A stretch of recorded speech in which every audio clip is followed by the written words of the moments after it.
Que a paz de Deus seja com todos.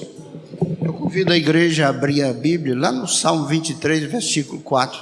Somente. Vão abrindo aí, procurando.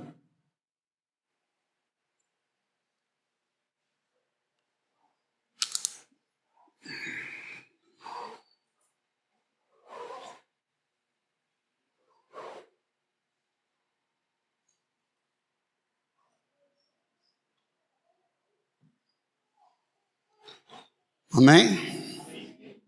E diz assim a palavra de Deus: ainda que eu andasse pelo vale da sombra da morte, não temeria mal algum, porque tu estás comigo, a tua vara e o teu cajado me consolam.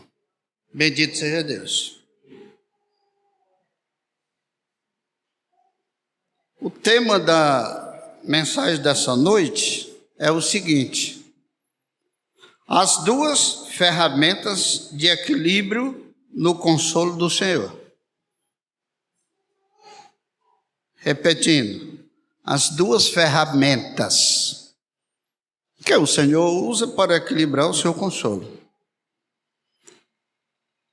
Geralmente, quando qualquer pregador toma o Salmo 23 como texto base para a mensagem, alguém diz: eu sei que hoje a mesa vai ser... Tem gente que pensa isso. A mesa vai ser fraca hoje, o Salmo 23, todo mundo já conhece. O Salmo 23 é um texto escolhido, alguns pensam, para quem não está tendo outros textos para escolher. Pois eu quero dizer a vocês que isso é um grande engano. É um grande engano. Apesar de parecer simples, singelo, básico, digamos até assim, o Salmo 23 é um dos textos da Escritura Sagrada que contém maior profundidade. Eu quero até dizer a vocês uma experiência que eu passei, eu andando com o pastor Carlos Lopes, é cunhado do diácono Clodoaldo.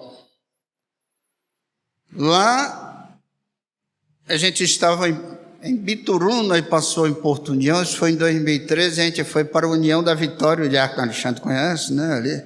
Porto União, União da Vitória, conhece, né? Pois é, que o Porto União é emendado com a União da Vitória, duas cidades diferentes, dois estados diferentes. São a linha de ferro, separa as duas cidades. Porto União, Santa Catarina, e União da Vitória, Paraná. Eu estava andando com o pastor Carlos Lopes, cunhado do diácono Clodoaldo. Aí passamos, nesse dia, o pastor Carlos Gomes, eu disse Lopes, foi? É Carlos Gomes. Ele quase que me mata de trabalhar. Nós começamos às 6 horas da manhã, já tinha saído do dia anterior, mas a gente dormiu, começou às 6 horas da manhã, e nós trabalhamos nesse dia, nós passamos um curso bíblico da meia-noite a 1 hora da madrugada. Porque também a gente estava de passagem nessa cidade de Bituruna, e os que estavam fazendo o curso quiseram a lição mesmo nessa hora. Era um casal de noivos. E quando a gente passou lá na igrejinha no final do sábado, de União da Vitória, disseram: a gente vai fazer um culto aqui com esse pastor de fora, ele vai ser o pregador. Pastor, o culto não pode passar de 1 hora aqui. E a mensagem tem que ser curta. Aí eu disse, irmãos, então eu vou ler o Salmo 23. Esse pensamento que eu disse que tem algumas pessoas que têm com relação ao Salmo 23, também passou na minha cabeça nesse momento. Só que eu quero dizer a vocês que eu li o Salmo todinho e eu disse: irmãos, eu vou pregar só sobre o versículo 4. E vocês acreditam se puder. Eu não disse nada naquela igreja de mim. Quando eu saio em missão, Deus me abençoou mais do que nunca. Porque graças a Deus até hoje, quando eu saí em missão, eu saí pensando só na missão. Naturalmente eu me consagrei às vezes que eu saí para a missão. Naturalmente, sem nenhum esforço. Não sei nem se eu digo eu me consagrei. Deus me consagrou. E o que eu disse nessa noite lá, em pouco tempo, nada foi de mim. Quando eu disse que ia ler o Salmo 23, eu vi um irmão e uma irmã sentados lá no banco, cochicharam. Parece que eles cochicharam e fizeram assim um pouco, mexeram um pouco com a cabeça. Não vai sair nada daí, não. E graças a Deus de mim não saiu mesmo, não. Mas quando terminou o culto, eles disseram: pastor, o senhor mora onde? Eu disse: em Fortaleza. Ah, lá no Ceará, né? Eu disse: pastor, venha várias vezes aqui, pastor. Nós gostamos muito do senhor, venha várias vezes aqui. Eu digo: só tem 2 problemas para mim ficar vindo aqui várias vezes. Eles disseram: quais? Eu disse: a distância e esse daqui. Aí eles viram: não, mas se o senhor quiser vir, a gente dá um jeito. A distância, os aviões diminuem, né? E esse outro a gente dá um jeito. Mas não me procuraram outra vez, etc. Então, o versículo: ainda que eu andasse pelo vale da sombra da morte. Ainda que eu andasse. O autor aqui, que é Davi, ele está dizendo nessa ocasião, porque na verdade em algum momento ele andou pelo vale da sombra da morte. E muita gente aqui, dos que estão aqui, só não é muita gente, porque aqui não tem muita gente, né? Alguns dos que estão aqui já andaram pelo vale da sombra da morte. Pode ser que tenha alguém hoje aqui andando pelo vale da sombra da morte, ou seja, vivenciando uma penumbra espiritual. Se alguém não souber o que é penumbra, na hora a gente vai dizer, para aqueles que não sabem. E por isso que ele disse: ainda que eu andasse pelo vale da sombra da morte. Nesse momento ele não estava vivendo a penumbra, tá? Ele não temeria mal algum, mesmo que estivesse assim, porque tu estás comigo. Aquele falando para o Senhor: a tua vara e o teu cajado me consolam. Irmãos, para ser assim objetivo, eu resolvi aqui tomar aqui para nós 6 itens, 6 ideias extraídas desse texto aqui e desse questionamento. Primeiro é o seguinte: o homem é eternamente dependente de Deus e por isso carente. O homem é assim, eternamente dependente de Deus e por isso carente. Quem é aqui que não é dependente de Deus?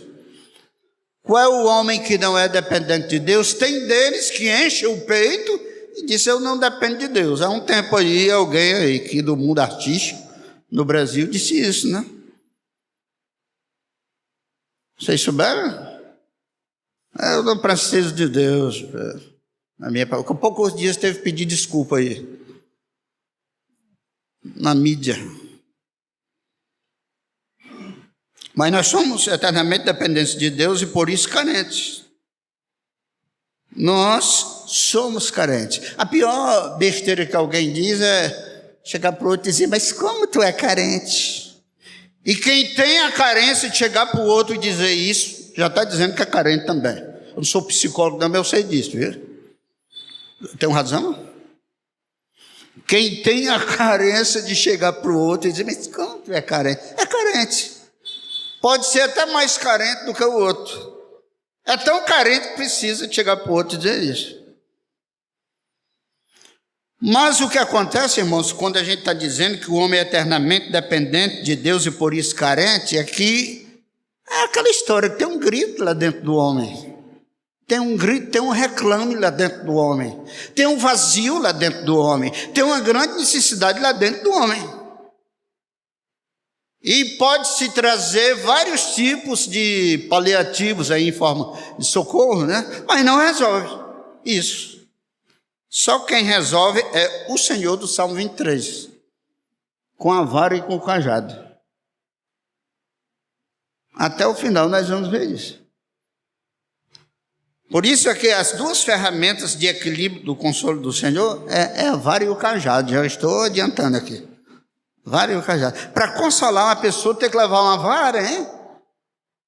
E ter que levar um cajado é até... Mas aí está falando de relação pastor e ovelha, né? Figuradamente. Mas espiritualmente existe a vara e o cajado. Muito bem, a segunda ideia aqui é: quem chora será consolado. É uma promessa da palavra de Deus. O homem é eternamente dependente de Deus e por isso carente, então se ele é assim, ele deve chorar. Tem uma frase lá no livro de Lamentações que diz: derrama o teu coração como água diante do Senhor. Eu imagino assim, a pessoa com um balde d'água derramando na calçada, ou dentro de casa para lavar, né? Ou numa pia, trouxe lá de um camburão, caparou água da chuva, um balde d'água, derrama. Pois a questão aí é derramar a água todinha. Derrama o teu coração como água diante do Senhor. Nós podemos até dizer que oramos todo dia. Você ora todo dia? Ora. Quantas vezes você ora? Quando me levanto de manhã, quando me acordo e quando me deito. Pelo menos essas 2 horas eu oro. Você também pode orar. Mas muitas vezes nós oramos habitualmente. Porque pegou aquele hábito de orar, né? Muitas vezes está falando com Deus palavras espontâneas, mas já está pensando no que vai fazer amanhã. Mas aí nós temos que, nas nossas orações, derramar o coração. Na hora que nós estamos derramando o coração, nós jamais pensamos no que vamos fazer a partir de agora. O passado pode estar nesse derramar, e o presente, mas o futuro não. Porque o futuro pertence a Deus, né? Mas o importante para nós aqui, nessa segunda ideia, é que quem chora será consolado. Bem-aventurados os que choram, porque serão consolados. Bendito seja o Senhor. Chore diante do Senhor, você será consolado. Chore com fé. Porque eu não sei se pode dizer que tem um choro do sábio e tem um choro do tolo. Não sei, eu não sei se pode dizer isso. Mas chore como sábio. Vamos chamar de sábio a pessoa que chora com fé, com confiança no Senhor, derramando o coração como água. A terceira ideia que nós temos é o seguinte: o consolo divino é diferente do consolo humano. Aqui nós temos o Saulinho aí, né? Quem está segurando é a Sâmia, né? Ele usa chupetinha. Aí se o Saulo estiver chorando, e o Sabino, a casa é meia comprida, o Sabino veio primeiro de Caçamara, ele diz: chamaram, tu aí que está perto, coloca a chupeta na boca do Saulo. O consolo humano é assim. Inclusive, até para trás, o povo chamava a chupeta de consolo, né? Coloca aí, quando coloca, o menino se cala. O menino é consolado mesmo. Então, o consolo humano consiste em dar o que a pessoa está ganhando. O consolo divino consiste em dar o que realmente a pessoa precisa. E Deus só realiza essa ação de consolar através da vara e do cajado. O homem só vai ser verdadeiramente consolado quando ele passar pela vara e pelo cajado. Tem muitas pessoas de fé que só querem o cajado. Eu gosto tanto do consolo do Senhor. Deus é tão bom. Quando eu penso na mansidão de Jesus, no amor de Jesus, no carinho de Jesus, eu já fico consolado, ou consolada, né? Mas quando você pensa na vara de Jesus, você também fica consolado? Fica consolada? A palavra diz que a vara e o cajado me consolam, são os dois juntos. Quando a gente tem um tumor que não é maligno, e tem maligno que quer extrair também, tem cura, né? Muito bem, a gente vai receber o alívio, o bem-estar de ter sido curado, né? Mas primeiro tem que passar por uma cirurgia. Nessa circunstância aí, vamos chamar a cirurgia de vara e a cura de cajado. E a cura de cajado. Vamos dizer que eu ando carga torta. Quem ouvir essa mensagem que não fosse cearense, não entender essa expressão, é todo desequilibrado moralmente, né? Conduta desequilibrada, comportamento desequilibrado, né? Não está se comportando como deve. E começa a ouvir a palavra de Deus, vem uma mensagem que dá de pau em mim. Dá de pau. Bate em mim forte, é isso que quer dizer. É a palavra, é a vara. A vara do meio jurídico é a lei. É a lei. E lá em Provérbios fala muito na vara. E aí eu começo a ouvir a mensagem, a aceitar, eu sei que estou errado mesmo. Se eu começar a aceitar e entender que ali é Deus cuidando de mim, é Deus querendo me libertar, me curar, me corrigir, me renovar, aquilo que eu não queria ouvir, tem um louvor que dizia, né? Tenho que aprender a ouvir mesmo que não gosto. Então, daqui a pouco eu já estou chorando. O processo da palavra em mim está me levando ao arrependimento. Aí, com pouco tempo, eu já estou ouvindo através da fé Jesus dizer: meu filho, eu bati tanto em você assim, mas agora, já que você está arrependido, eu estou te oferecendo o perdão. Não volta para casa agora pensando nas besteiras que você fez, não. Volte para casa agora pensando no perdão que eu estou lhe oferecendo, e a partir de hoje recebe a força que eu vou te dar e passa a ter uma nova caminhada, um novo caminho. O caminho aí é a conduta, né? Um novo modo de viver. Aí a pessoa chega em casa, chega e fala, aquele expirar que a gente faz, não é? O menino, depois que chora muito, uma pessoa, você já passaram por isso? Depois que a gente chora muito, a gente fica ali pensativo, de repente a gente dá aquela expirada, né? Pois é, aquilo ali. Junto com aquela expirada ali, veio o consolo. Eu já estou consolado. Mas por quê? Porque passei pela vara e pelo cajado. O quadro do bom pastor, que é o Salmo do bom pastor, o quadro do bom pastor é o seguinte: um pastor aqui, vou fechar a Bíblia aqui para não levar o papel. Pastor, digamos que eu sou o pastor, né? Eu não sou esse pastor aqui, né? Esse pastor é Jesus, é o Pai e o Espírito Santo. Aí eu segurando aqui uma vara na mão esquerda e um cajado na mão direita. Uma vara é toda linheira, é uma linha reta, e o cajado aqui na ponta é tortinho. Esse é o quadro do bom pastor: a vara na mão esquerda e o cajado na mão direita. Geralmente quem não é canhoto, né, o adestro, né, você é erudito, quer dizer adestro, né? O canhoto, o que usa mais a mão esquerda. Se você não é um desses, você tem mais força no braço direito, na mão direita. Aí o pastor segura o cajado na mão direita, porque com ela é que tem mais força. A ovelhinha vai descendo no despenhadeiro, ele coloca o cajado, aquela parte torta, engancha lá no pescocinho dela, vem com aquela parte do corpo, onde abarcar, e puxa a ovelha. Aí é o consolo do Senhor, é o cajado do Senhor que tira você do escorrego, lá no vale da sombra da morte.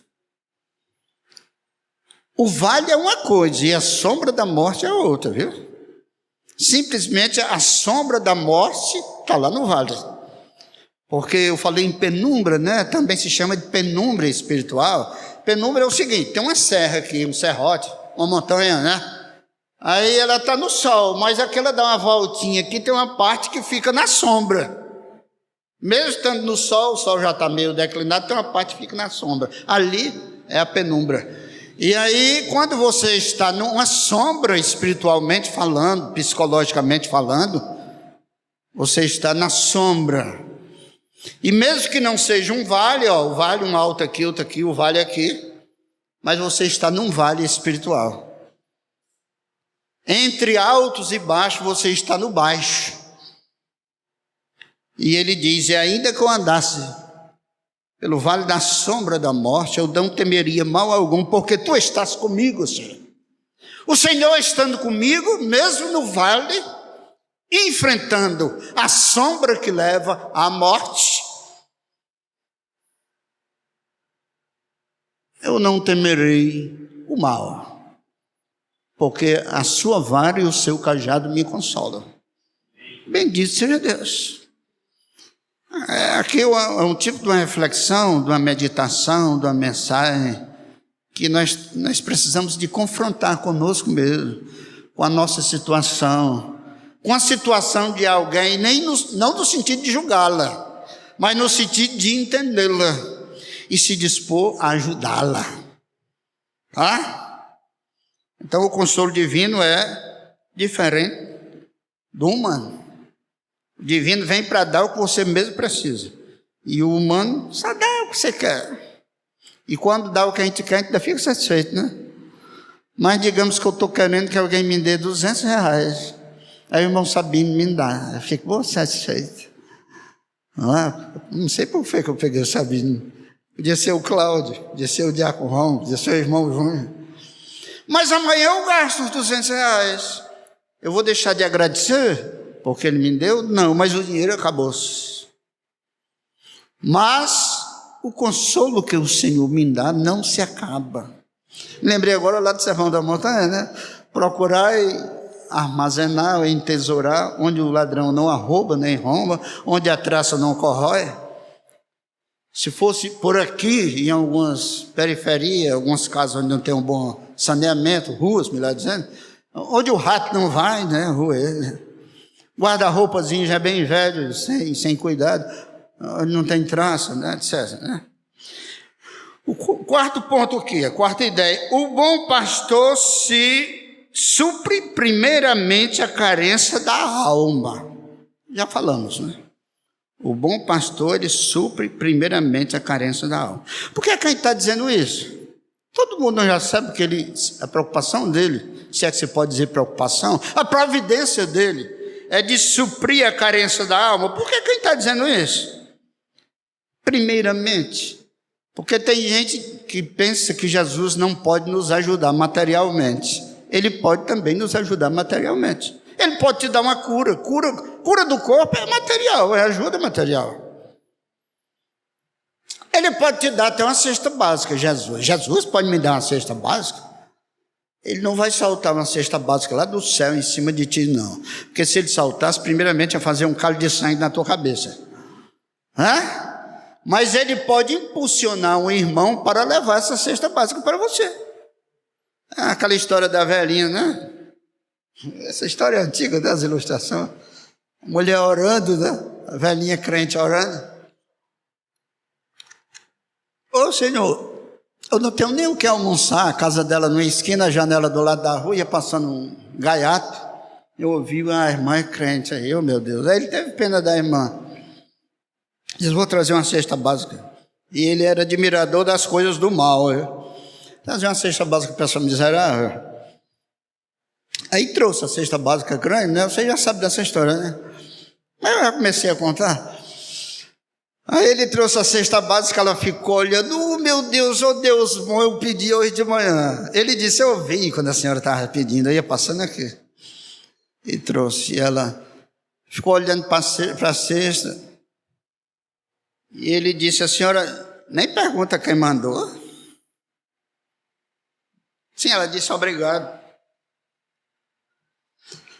Aí ele disse: a senhora nem pergunta quem mandou? E ela: e quem foi que mandou? Não foi você que trouxe? Não, eu só trouxe, senhora. Mas quem mandou foi o diabo. Quem mandou essa cesta básica. É mentira dele que o diabo não manda cesta básica para ninguém, né? Mas ele disse. Aí a velhinha crente respondeu: é isso mesmo, eu já tinha entendido isso pelas escrituras. Quando Deus quer, até o diabo ele manda. Quando Deus quer fazer algo, até o diabo ele manda. Isso é verdade. Parece assim grosseiro, né? Algo grosseiro, mas Um homem aqui, um teólogo aqui, muito conhecido no Brasil, ele disse, já repetiu de outros, né? Que o diabo é um cão na coleira de Deus. Tem aquele cachorrinho lá de casa, parece que vocês têm um, a gente coloca a coleirinha e sai, né? Ele vai para onde eu quero. Tá? E o diabo é um cão na coleira de Deus, só vai para onde Deus quer, até onde Deus deixa. Eu sei que ele pode fazer alguns estragos, mas no final, tudo coopera para o bem daqueles que amam a Deus. Bendito seja Deus, irmãos. Cada dia eu me alegro mais usando a palavra de Deus. A quinta ideia aqui, o vale da sombra da morte, ou penumbra espiritual. Na fé não há temor. Vamos,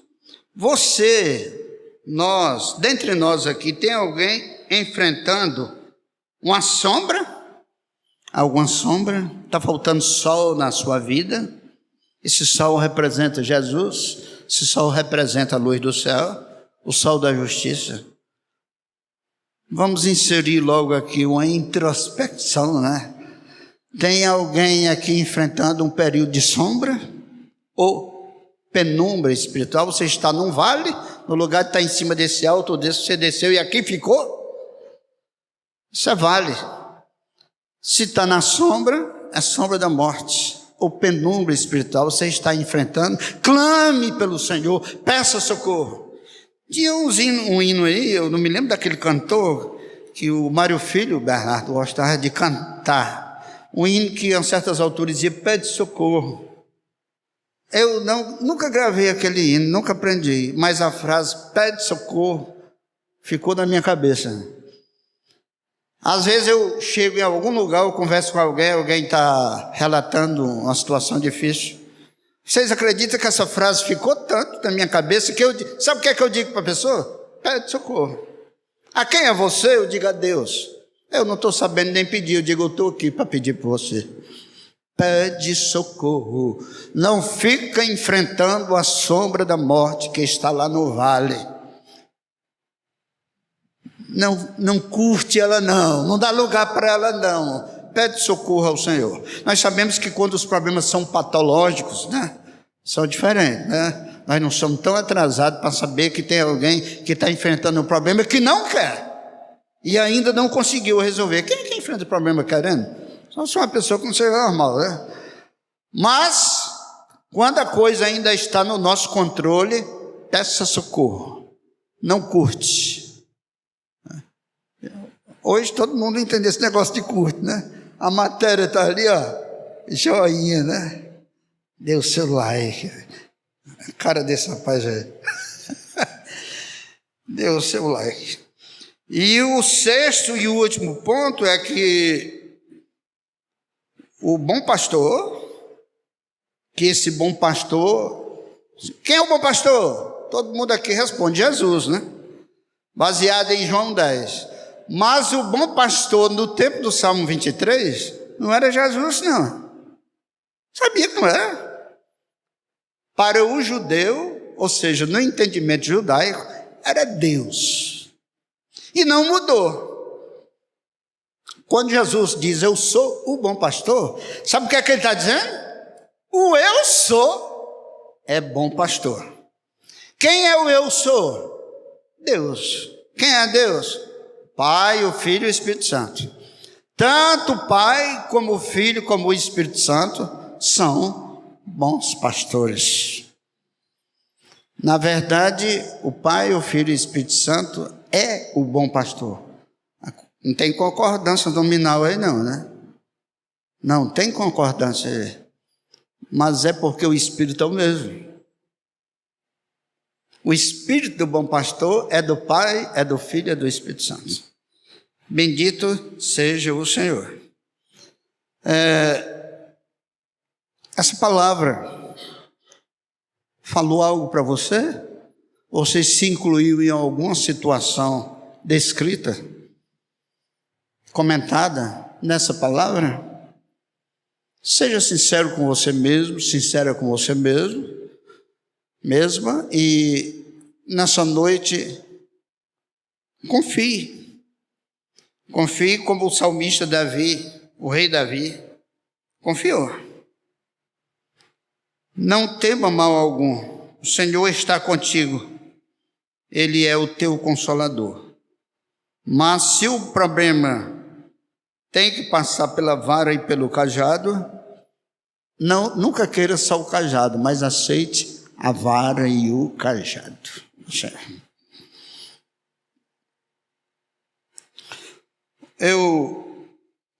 A mensagem aqui terminou, mas deixa eu contar um ligeiro exemplo para terminar. Eu cheguei na casa de um senhor que faltava poucos dias para ele morrer, falecer, e ele disse: pastor, eu sinto que estou perto de morrer. Fale de Jesus aí para mim, porque eu estou ficando velho e eu não mudo não, pastor. O que eu tenho que mudar, eu não mudo. Falei de Jesus para mim, mas não economize palavras. Conte histórias longas. Eu disse: mas eu não gosto dessas histórias longas. Ele disse: mas você não sabe de histórias longas? Eu digo: na Bíblia tem umas que parecem uma novela. Aí eu citei José, né? Ele disse: dessas que eu quero. Eu digo: não, o senhor não está precisando dessas histórias longas. O senhor está precisando de histórias curtas. Aí falei do plano da salvação. Deus nos fez para ser a sua imagem e semelhança. A gente caiu. Ele elaborou um plano de resgate. Mandou Jesus para morrer no nosso lugar, para pagar a conta que a gente devia e para que a gente escape da ira de Deus. E quando Jesus morreu, as portas do céu que estavam fechadas se reabriram. E agora, por Jesus, todos podem entrar lá. Todos nós somos pecadores. O senhor é pastor, o senhor é menos do que eu digo. Não quer nada disso. Eu posso ser pecador quanto o senhor. Simplesmente eu estou crendo, para a honra e glória de Deus. Estou crendo na misericórdia e na graça e na palavra. Pastor, faça uma oração por mim? Eu fiz. E de uma forma bem diferente, apelei. Eu digo: o senhor aceita esse plano de amor, esse presente que Deus? Pastor, só quem não tem juízo é quem não aceita. Fiz uma oração, esse homem chorou, eu tomando café. Depois do café, ele pediu. Preguei antes do café, ele pediu a oração no final do café, e eu fiz esse apelo de uma forma diferente. Com poucos dias ele morreu. Eu creio que Deus operou algo no coração daquela pessoa. Essa pessoa, quase todo mundo aqui conheceu, mas hoje eu não vou citar o nome não. Quem mais conheceu foi o irmão Miguel. Só se fala em defeitos das pessoas enquanto vivem, mas tem os acertos também. E feliz de quem se encontra, é assim que o mundo diz, né? Feliz de quem se encontra, eu não sei nem se isso é bem certo. No plano espiritual, feliz de quem é achado, encontrado por Jesus, nem que seja na última hora. Aí lá no cemitério ninguém cantava um hino, ninguém fazia oração. Eu não passei a noite lá, cheguei uma hora antes do sepultamento, né? Aí tinha ali o falatóriozinho, eu com a Bíblia e o inário. Atenção, irmãos, bom dia. Aí todo mundo olhou para mim. Eu disse: nós vamos fazer um momento aqui de reflexão em memória do seu fulano tal, seu Batista. E aí vamos ler a Bíblia aqui na passagem tal, não me lembro qual foi a passagem. Vamos cantar o hino tal, vamos fazer uma oração, vamos. Eu digo: agora eu quero contar a experiência que eu tive com esse homem. E alguém: o que aconteceu isso? Ele fez isso com o senhor, ou como eu estou feliz. A tia Lúcia, né, foi uma que disse isso. E as pessoas saíram de lá felizes, até o irmão dele, que é da Igreja Batista, né? Aquela outra Igreja Batista, o Carne. Ô pastor, como eu fiquei satisfeito com essa notícia que o senhor deu. Então, bendito seja Deus, né? Que nós não temos para onde ir, hein? Nós não temos outro socorro. O socorro é o bom pastor, e as duas ferramentas dele é a vara e o cajado. Aí você diz: não, é misericórdia e a graça, tudo está na vara e no cajado. Não, é o amor dele, está no cajado. Ou tudo que você pensar de bom que Jesus tem para nos oferecer como Salvador, ou está na vara ou no cajado. Faz o teste para ver se não passa, para ver se não dá certo. Faz o teste do laboratório, isso aqui, uma coisa boa. Jesus tem para nos oferecer. É vara ou é cajado? Ou é vara ou é cajado? Faça o teste que você vai ver. Eu já fiz isso. É difícil de fazer. Então, que Deus em Cristo nos abençoe grandemente e que a sombra, as trevas do vale da morte, a sombra da morte, por isso que eu estou dizendo o vale da morte, sejam dissipadas em Cristo Jesus, se tiver algum em nossas vidas. Amém? Nós vamos ficar de pé e vamos orar.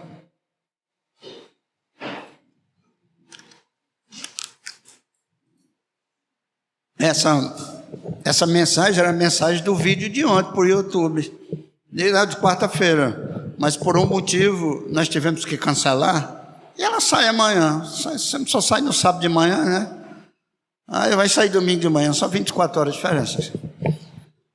Deus eterno, todo-poderoso, por Jesus Cristo e pelo Espírito Santo, bendito sejais.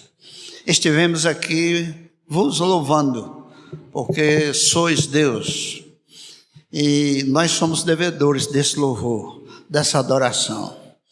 Agora também podemos experimentar, o Senhor nos serviu da Tua palavra. Te pedimos que não haja nenhuma imperfeição no nosso organismo espiritual, que venha deixar de absorver o que tem de nutriente em tudo isso para a nossa alma, para o nosso espírito, para a nossa salvação.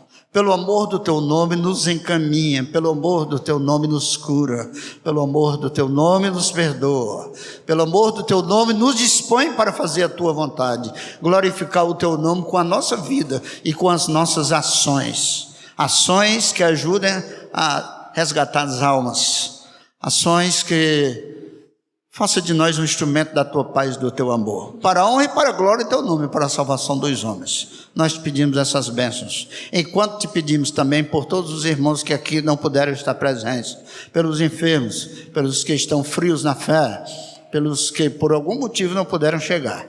Então que o Senhor os alcance pelo amor do vosso nome.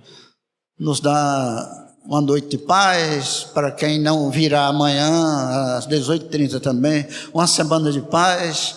O Senhor nos livre de todos os perigos do corpo e da alma, em nome de Jesus. Olha, irmãos, nós